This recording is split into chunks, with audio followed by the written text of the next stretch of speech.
Welcome to our channel Kichidi Vizag. So ఈరోజు మన recipe వచ్చేసి yummy yummy chicken noodles. So అది ఎలా చేసుకోవాలనేది ఇప్పుడు చూద్దాం. Let's start.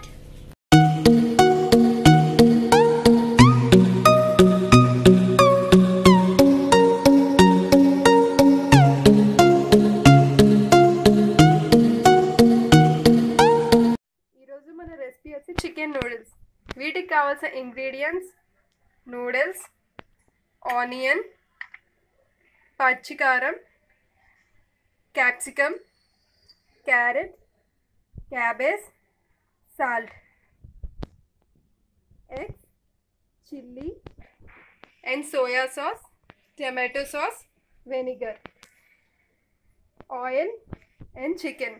చికెన్ వచ్చి ముందుగా మ్యారినేట్ చేసుకున్నాం. Cornflour, egg, chilli powder, salt వేసుకొని మ్యారినేట్ చేసుకున్నాం. సో ఇవి మన ingredients. So let's start the recipe. So ముందుగా మనం ప్యాన్ పెట్టుకొని వాటర్తో ఫిల్ చేసుకొని కొంచెం సాల్ట్ అండ్ కొంచెం ఆయిల్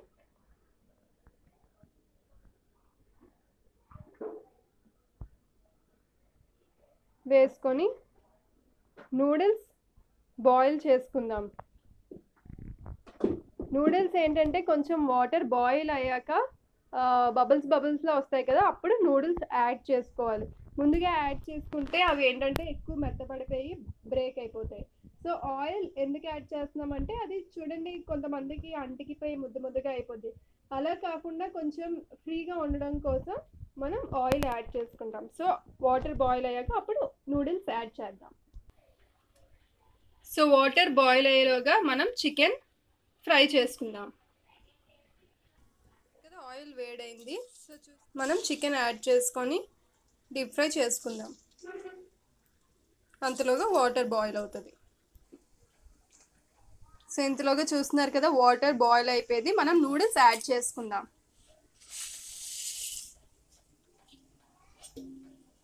సో కొంచెం డిప్ చేసుకునేలాగా చేసుకోండి.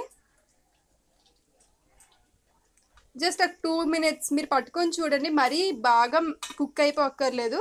లైట్గా కుక్ అయ్యాక మీరు ఇలాంటి కంటైనర్లోకి స్ట్రెయిన్ చేసుకోండి. సో నూడిల్స్ చూసారు కదా ఆల్మోస్ట్ కుక్ అయిపోయి. సో ఇవి మనం ఇప్పుడు స్ట్రైనర్లో తీసుకుందాం. అండ్ అలాగే చికెన్ కూడా ఫ్రై అయిపోయింది. సో అది కూడా బౌల్లోకి తీసుకుందాం.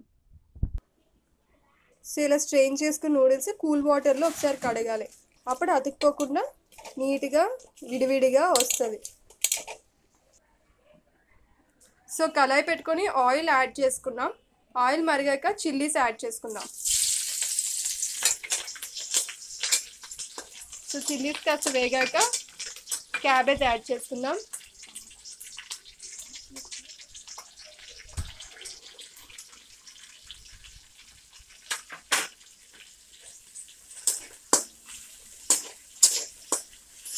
సో క్యాబేజ్ కొంచెం బాగా వేగాలి. సో చూసారు కదా క్యాబేజ్ బాగా ఫ్రై అయింది. నెక్స్ట్ మనం క్యారెట్ యాడ్ చేసుకుందాం. నెక్స్ట్ క్యాప్సికమ్ యాడ్ చేసుకుందాం. అండ్ వెజిటేబుల్స్ ఓవర్ కుక్ చేయక్కర్లేదు, కొంచెం నార్మల్ కుక్కే చేయాలి.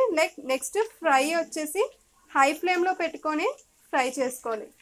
జస్ట్ వెజిటేబుల్స్ టాస్ చేసుకోవడమే, ఓవర్ కుక్ చేసుకుంటే నూడిల్స్లో బాగోదు. నెక్స్ట్ సాల్ట్ యాడ్ చేసుకుందాం కొంచెం. సో ఇలా సాట్ చేసుకోవడమే. చూడండి ఎంత కలర్ఫుల్గా ఉందో వెజ్జెస్ టాస్ అయ్యా తర్వాత మనం ఎగ్స్ యాడ్ చేసుకుందాం. ఎగ్స్ మీరు ముందుగా అయినా చేసుకోవచ్చు, లైక్ ఫ్రై చేసుకొని పక్కన పెట్టుకోవచ్చు. లేకపోతే ఇలా వెజ్జెస్ మధ్యలో చేసుకొని ఫ్రై చేసుకోవచ్చు. సో చూసారు కదా ఎగ్ బాగా ఫ్రై అయింది. నెక్స్ట్ మనం పెప్పర్ పౌడర్ యాడ్ చేసుకుందాం. కొంచెం పెప్పర్ పౌడర్ యాడ్ చేసుకొని ఒకసారి. సో చూసారు కదా ఇప్పుడు మనం చికెన్ యాడ్ చేసుకుందాం.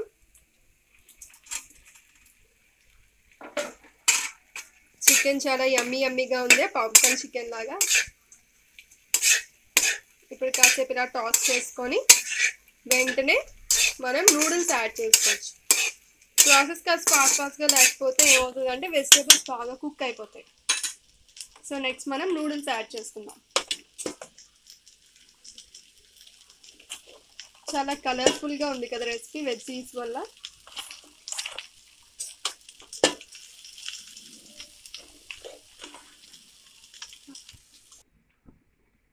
సో ఇప్పుడు next ingredient soya sauce add చేసుకుందాం.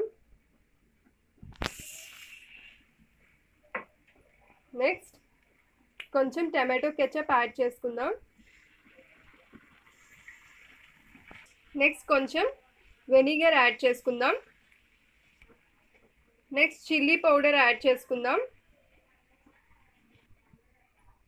నెక్స్ట్ మనం రా ఆనియన్స్ కూడా లాస్ట్లో యాడ్ చేసుకుందాం.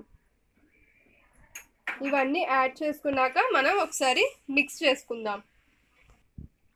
సో ఇలా బాగా పైకి కిందకి మిక్స్ చేసుకుందాం. సో పెద్ద కళాయి అయితే మనకి అంతగా ఇబ్బంది ఉండదు అన్నమాట. సో ఇలా పైకి కిందకి కాస్త మిక్స్ చేసుకొని కాసేపు స్టవ్ మీద చూస్తున్నారు కదా, బాగా కలుపుకుందాం. కాసేపు కొంచెం సేపు సాట్ చేస్తే సో దట్ నూడిల్స్ వచ్చేసి వాటర్ కంటెంట్ ఏమైనా ఉంటే అది డ్రై అయిపోద్ది. సో ఇంకా సేపు ఫ్రై చేసుకొని 1 minute మనం మన సర్వింగ్ బౌల్లో చికెన్ నూడిల్స్ రెడీ. చూడండి ఎంత కలర్ఫుల్గా ఉందో. సో మీకు నచ్చినట్లయితే మీరు కూడా ట్రై చేసి ఈ రెసిపీ ఎలా ఉందో కింద కామెంట్స్లో పోస్ట్ చేయండి.